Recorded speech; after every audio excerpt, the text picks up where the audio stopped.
네, 4인 4색 투자 인사이트 시간입니다. 오늘은 ETF에서 다뤄볼 텐데요. 한화자산운용 ETF 사업본부의 김규현 과장 함께합니다. 어서 오십시오. 네, 안녕하세요. 자, 벚꽃이 폈다 졌어요. 그러면 이제 1분기 끝나고 2분기 들어온 거 아니겠습니까? 근데 지난 1분기 정말 다이나믹하다는 말로 표현할 수 있을 것 같은데 간단히 좀 정리를 해주시죠. 네. 준비한 자료를 보면서 말씀을 드리겠습니다. 지난 1분기 시장은 정말 다이나믹했습니다. 연초 이후 월별 코스피와 코스닥 흐름을 보면 좋을 것 같아서 다음 표를 보시면 되는데요. 지난 1월 한 달은 두 시장 모두 새 랠리를 이어가면서 뚜렷한 상승장이었습니다. 하지만 2월은 코스피보다 코스닥의 상승률이 월등히 높았습니다. 2월 코스피 시장은 상승세가 꺾이고 박스권에서 혼조세를 보인 반면에 코스닥 시장은 시총 상위권을 형성하고 있는 2차 전지 종목들의 강세 때문에 1월에 이어 2월에도 상승세를 이어갔습니다.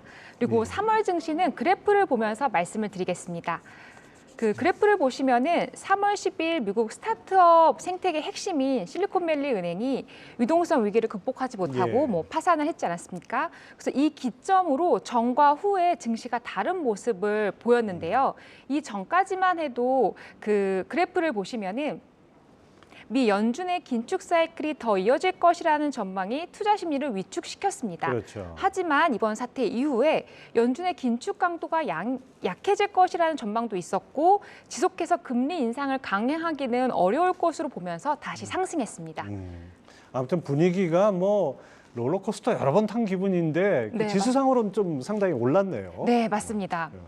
자, 최근 ETF 동향도 간단히 살펴볼까요? 올 들어서 만기 매칭형 채권 ETF 1조 원 넘는 자금이 들어왔다고요. 이 성격상 예적금의 대체제 역할도 한다 이런 얘기 들었습니다. 네. 준비한 표를 보면서 말씀을 드리겠습니다. 3월 말 기준으로 연초 이후 순자산 총액이 크게 증가한 ETF를 보면은 만기 매칭 채권형 ETF가 2개나 있습니다. 그리고 총 1조 2천억 원의 자금이 증가했습니다. 2년만 넣어두면 연 3% 이상의 이자와 원금을 받을 수 있기 때문에 마땅한 투자처를 찾지 못한 자금이 몰린 것으로 보입니다. 표를 보시면은 표가 나오나요? 네, 말씀하시죠. 네, 그 코덱스 23, 12 은행채하고 타이거 24, 10 회사채가 있는데요. 이게 보통 보면은 그 만기 매칭형은 만기가 정해져 있기 때문에 만기가 되면 ETF는 상폐하고 투자자는 원금과 이자를 받을 수 있습니다. 정해진 이자를 받는 거죠? 네, 맞습니다. 그리고 시장 금리와 변동과 관계없이 만기까지 보유하면 목표한 수익률을 실현할 수 있는 상품입니다. 그래서 만기 매칭형 ETF를 보시면은 국공채보다는 은행채하고 회사채 상품에 자금이 몰리고 있는데요. 이게 연 기대 수익률을 보면은 아무래도 회사채하고 은행채가 3%대 중후반으로 국공채가 3% 초반이라서 좀 더 높습니다. 그래서 상대적으로 높은 이자를 주는 회사채와 은행채 ETF에 자금이 몰렸습니다. 그렇군요. 자, 안전자산 선호가 또 한때 있어가지고 금 ETF도 상당히 수익률이 상승했다고요. 이 성과와 전망은 어떻습니까? 네, 최근 국제 금 선물 가격이 급등세를 탔는데요. 준비한 표를 보시면은 미국의 그 주요국들이 금리 인상이 막바지에 다다랐다는 전망과 함께 실리콘밸리 그런 유동성 위기나 파산 같은 이슈가 있으면서 세계 금융시장의 위감이 감돌면서 대표 안전자산인 금에 대한 수요가 크게 늘었습니다. 뱅크런 이슈가 등장했었던 만큼 달러보다는 금이 상대적 안전 우위에 있다는 평가를 받은 것으로 볼 수 있습니다. 그 다음 표를 보시면은 금과 은을 기초자산으로 하는 ETF의 성과를 볼 수 있는데요. 3월 한 달 동안 코덱스 골드 선물 ETF는 8% 상승했고 에이스 골드 선물 레버리지 ETF는 17% 가까이 상승했습니다. 그리고 코덱스 은 선물 또한 ETF는 지금 15%. 여기 표가 나오네요. 네, 맞습니다. 코덱스 은 선물 ETF 또한 15% 상승했습니다. 전반적으로 아무튼 안전자산 선호도 있었고 3월 달에 복잡하게 돌아간 것 같습니다. 시장이 빠졌다가 다시 회복하면서 모든 면에서 뭔가 좀 혼란스러운 것 같은데요. 자, 그렇다면 이제 올해 ETF 시장 1분기 어땠는지 좀 먼저 본격적으로 살펴주시죠. 네, 말씀드리겠습니다. 그 표를 보시면은 국내 상장한 ETF들의 1분기 성과를 볼 수가 있는데요. 거의 레버리지와 인버스 ETF를 제외한 ETF 상위 10개를 보면은 반 이상이 2차 전지와 반도체 테마 관련 ETF였습니다. 전부 다 테마 ETF네요. 네, 특히 타이거 2차 전지 테마 ETF는 1분기 동안 69% 가까이 상승했습니다.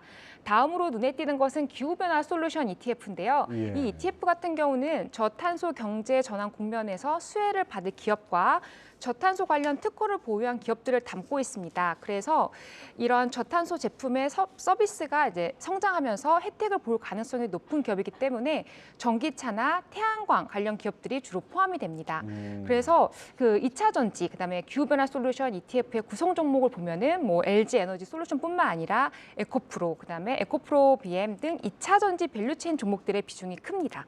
그래서 이 종목들이 지난 1분기에 급등하면서 다음 ETF들의 성과도 긍정적인 영향을 미쳤습니다. 저기 진짜 최근에 장세에서 1분기에 아주 큰 성과를 냈던 네. 2차 전지주, 관련 전기차 관련주 이런 데들이 전부 다 ETF도 많이 성장을 했는데 네. 그럼 지수 추종 ETF들은 상대적으로 부진할 수밖에 없었네요. 네, 맞습니다. 왜냐하면 시장 대표형이 아무래도 지금 오른 것들이 테마형을 중심으로 하다 보니까 전반적인 시장 대표형보다는 좀 더 아웃퍼폼을 한 부분이 있습니다. 예. 자, 그렇다면 반대로 성과가 부진했던 ETF들은 어떤 것들입니까? 네, 다음 표를 보면서 말씀을 드리겠습니다. 코덱스 200 롱, 코스닥 150 숏 선물이 연초 이후로 15% 가까이 하락을 했는데요. 이게 코스피 200 바스켓을 롱 포지션, 즉 매수를 하고 코스닥 150 지수 선물을 숏 포지션을 취하는 ETF입니다. 완전히 장세하고 거꾸로 갔네요. 네, 맞아요. 완전 반대로 갔습니다. 그래서 1분기에 코스닥이 강세를 보이면서 예. 이 ETF의 성과는 하락을 했습니다. 그리고 눈에 띄는 게 원유 선물 ETF가 있는데요. 이 같은 경우는 최근 단기간에 급등, 급락을 반복하면서 높은 변동성을 보여줬습니다. 1분기 동안 거의 5% 가까이 하락을 했었지만 최근 오펙 플러스가 시장 예상과 달리 감산을 결정하면서 예. 원유 가격이 급등했습니다. 그러면서 원유 선물 ETF가 지난 한 주 동안은 6% 상승했습니다. 그런데 이게 경기 침체로 인한 수요 감소 가능성도 있고 은행 사태에 따른 신용 위기 우려도 있기 때문에 예. 당분간 원유 ETF의 높은 변동성은 주의할 필요가 있습니다. 성과가 나쁜 ETF들은 상대적으로 원자재, 농산물, 원유 이런 쪽이라고 이렇게 정리가 네. 되네요. 뭐 최근 그 가격 변동에 그대로 반영되는 것 네. 같습니다. 최근 상장되는 ETF는 트렌드가 있을 것 같은데 네. 어떻습니까? 굉장히 최근에 1분기 동안 많은 ETF들이 상장을 했는데요. 다음 표를 보면서 말씀을 드리겠습니다. 총 27개 ETF가 신규 상장했고 이렇게 됨으로써 국내 상장된 ETF는 693개가 되었습니다. 그런데 여기서 이제 보면 신규 채권 ETF를 보면은 반 이상이 30년물 ETF였습니다.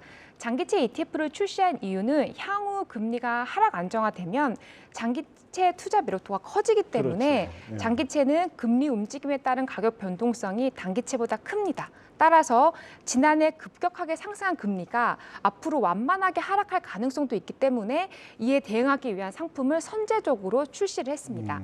그리고 다음으로 눈에 띄는 ETF는 코퍼 ETF인데요. 요거는 단기채보다 듀레이션이 낮은 금리형 상품입니다. 그래서 하나자산운용에서 한국 무위험 지표 금리인 코퍼를 기초지수로 하는 아리랑 코퍼 금리 ETF를 3월에 상장했습니다. 근데 요거가 차이가 있는 점이 기존에 상장되어 있던 코퍼 ETF들은 합성형이기 때문에 스왑을 맺은 파생형입니다. 그런데 이번 아리랑 코퍼 금리 ETF 같은 경우는 국내 최초로 초단기물에 실물로 운용하는 큰 차이점이 있습니다. 그리고 해외 주식형으로는 미국 내 S&P 500 업종 지수를 추종하는 상품이 동시에 출시되었습니다. 예, 뭐 금융, 헬스케어, 필수 소비재 뭐 이런 쪽에 관심이 네. 있네요. 자, 그러면 이제 ETF 투자하시는 분들을 위해서 2분기에 어떤 전략으로 가져가야 될까요? 네, 지난 1월 국내 최초로 한국 방위산업 성장성에 투자하는 아리랑 K방산 FN ETF를 주목할 필요가 있습니다. 상장 이후로 이 ETF는 16% 가까이 상승을 하였는데요. 그래프를 보시면 같은 기간 코스피는 9.3% 상승하면서 6% 가까이 아웃퍼폼을 했습니다. 예. 이 방산 ETF의 기초지수는 FN가이드 K방위산업지수인데요.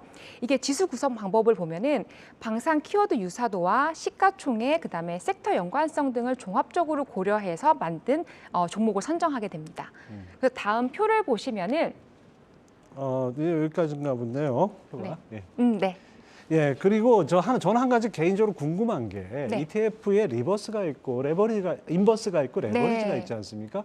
그거는 어떤 때 적합한 겁니까? 시장이 상승할 거라고 전망을 한다면은 레버리지를 사는 게 좋고요. 상승이 확실하다 할 때. 네, 그리고 하락할 거다라고 하면 인버스를 사는 게 맞습니다. 그런데 이게 레버리지와 인버스가 그 기간 동안의 2배가 아니라 일별 수익률의 2배, 일별 수익률의 마이너스 1배 이렇기 때문에 기간으로 보면 좀 차이가 있고요. 일별 그 대표 지수의 수익률의 2배가 레버리지고 마이너스 1배가 인버스고요. 뭐 최근에는 인버스가 마이너스 2배까지도 있습니다. 예, 그러니까 주가가 이렇게 상승할 때는 뭐 하락률 상위 종목에 인버스가 쫙 있고 네. 거꾸로 주가가 빠질 때는 레버리지가 쫙 있는 그런 네, 것들이 맞습니다. 바로 그 이유겠네요. 오늘 잘 배웠습니다.